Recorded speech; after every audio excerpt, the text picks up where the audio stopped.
Welcome back to Peace, Love and Tarot. This reading is for Aries, Sun, Moon, and Rising, and it's the weekly reading for the week of December 16th to the 22nd.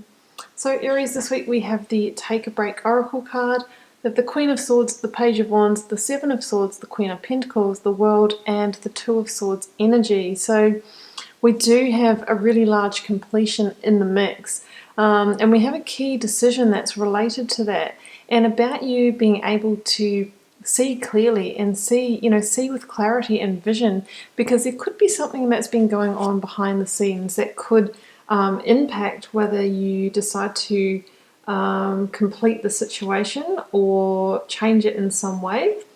But before we go to that, I'm just going to read that oracle card out for you. Take a break. Can definitely relate to this at the moment, and I think a lot of people are feeling quite burnt out at this time of the year. So a life's work, not a season. Get off the treadmill. It's okay to take a break and enjoy your creations, to take a moment from your busy schedule, to get off the treadmill of life, to appreciate and acknowledge all that you've created, achieved, released, or experienced before rushing on to the next thing.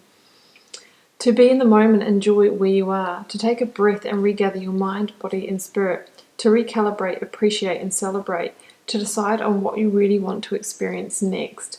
If you take a moment, you are not going to miss out. Yeah, so it's about, tuning in and taking those, key decisions on which way to move forward in your life after you have had a huge completion. So I'm going to start here in the recent past, leading up to the completion, with the Three of Cups and the Seven of Swords. Now, the Seven of Swords did pop out when I was doing the pre-shuffling, and I put it back in because I wasn't really concentrating to, call the cards out. And then, during the pulling of the cards, because I let them fall out, naturally I don't choose them, it came out with the Three of Cups. So it definitely wanted to be seen. So some of you may have been in a situation involving others where there was some kind of deception. And look, guys, there's scales to this card. Deception can be large. It can be a third-party situation where somebody might be cheating on a partner. It can be, subtle manipulation or undermining in the workplace with colleagues, with friends. It can be, sneaking around behind someone's back, or subtly kind of stealing someone's thunder, or there's different levels. But some of you might have been in a situation for some time where there's been this energy, and I think that you've definitely sensed it, and it's probably made you come to the realization that whatever the situation is for you, because it is a general reading, that it's probably done its dash. It's probably past its use by date. Because Aries, I think that, especially with the planetary action that's going on at the moment, a lot of you are raising your vibration and evolving. And this energy here, to me, looks like a denser energy. It looks like lower frequency behavior, the old 3D consciousness, when a lot of people have started to move into the 5D consciousness. So I think it's really clear that whatever this situation is, it's no longer a fit for you, whether it's in your workplace, your relationship, some kind of friendship, because we do have huge completion in your reading. But it's completion that came out with the Nine of Swords. So I feel like this completion is not without its worry, its anxiety, its thoughts of, well, should I complete it or do I stay in it? The overthinking, the overanalyzing, all the mental energy that stacks up against you. So I'm not surprised to see this the Nine of Swords after seeing the previous energies of the Three of Cups and the Seven of Swords, because you could have got a little bit hurt in this situation, especially if you were the person that this energy was aimed at. So I think it's almost like a regretful completion. But what we need to realize is that when the world energy is involved, it's usually the end of a karmic contract. It is time to break that soul contract, and you probably learnt what you needed to from this situation. Maybe you agreed to experience this energy so that you could learn something from it, so that you won't find yourself in a similar position down the track. Because the World card is actually a card of victory, because it says that you have arrived at the end of a cycle and you're now ready to jump through that Saturnian hoop into a brand new chapter. But, completions are, they bring change, and change can bring about the internal conflict and the worry of what next. We can find ourselves a little bit out in the desert, like this Page of Wands, and kind of wondering, which direction to move towards, and it can bring about those uneasy feelings. But, the world says that what the Magician set out to manifest as the first card in the tarot deck has now manifested in the physical realm and completed, because the World is the last card in the tarot deck. So it's, the situation that you're moving on from or completing could have been something that you had manifested or desired at some point. And it's because I think it was a karmic contract. So it's almost like you willed it into being. But it's run its course now, and it's time for you to step away from it. Yeah, okay, so coming up next, I think we're going to go to, here we go.